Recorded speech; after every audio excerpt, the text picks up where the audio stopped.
Excuse me! Taxi! This is the 77 WABC minicast. I think I want to hear this, and this was a little bit controversial. What President Trump tweeted the other day. And the man on the seat right now, the number one administration official in the public spotlight, is Pete Hegseth, the Secretary of War. Cut 18, please. Cut 18. Hold on back here. Yesterday in the President's Truth Social, he threatened to wipe out a civilization. That statement elicited a huge response in America. If Iran did not come to the table and make a deal yesterday by the deadline, was the president really prepared to wipe out Iran entirely? Like I said, we had a target set, locked and loaded, of infrastructure, bridges, power plants. Remember, this is a terror regime. The military regime used all of these things for dual use to fund their military, to fund their terror campaigns. We had a lot of legitimate targets. They knew exactly the scope of what we were capable of. We hit some military targets on Karg, which is a bit of a signal. They can't defend it.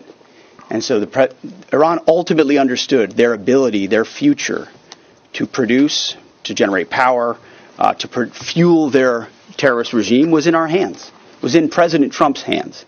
That's why they came to the table. He ultimately said, we can take it all from you. Your ability to export energy will be taken away. And the United States military has the ability to strike those things with impunity. That type of threat is what brought them to the place where they effectively say, hey, okay, we want to cut this deal. What do you think? Sounds good to me. Now, there's Hegseth, actually, about the whole thing with his tough talk.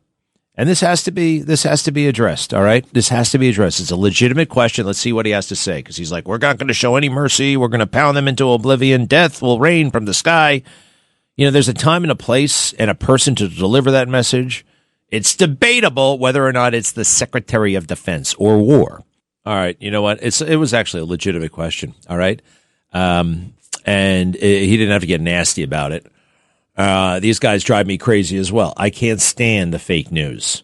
But to castigate them like that, look, Pete, you talk tough, all right? You got to square this stuff. It's okay. It's okay. You got to be a little bit thoughtful, and you got to. There's a way to handle this stuff. I did notice this. They had the briefing at 8 in the morning. 8 in the morning. I mean, geez. That's not a lot of time to get your your stuff together. There's a thoughtful, better answer to that question. But anyway, it's nitpicking. The deal is done so far. It could fall apart. You know what I want?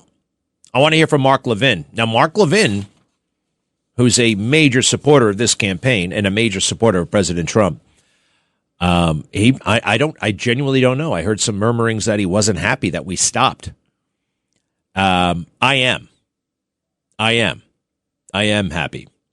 I think we did the right thing when we started this thing, and by ending it for the time being, that's right as well. So I've been on board with Mark Levin, but I am very curious if he's... All right, well, listen, Hezbollah is in Lebanon, all right? They're firing those missiles from Lebanon. I don't think Mark is going to get everything he wants, all right? But I think we're going to get a lot of what he wants. I'm satisfied. I'll be back.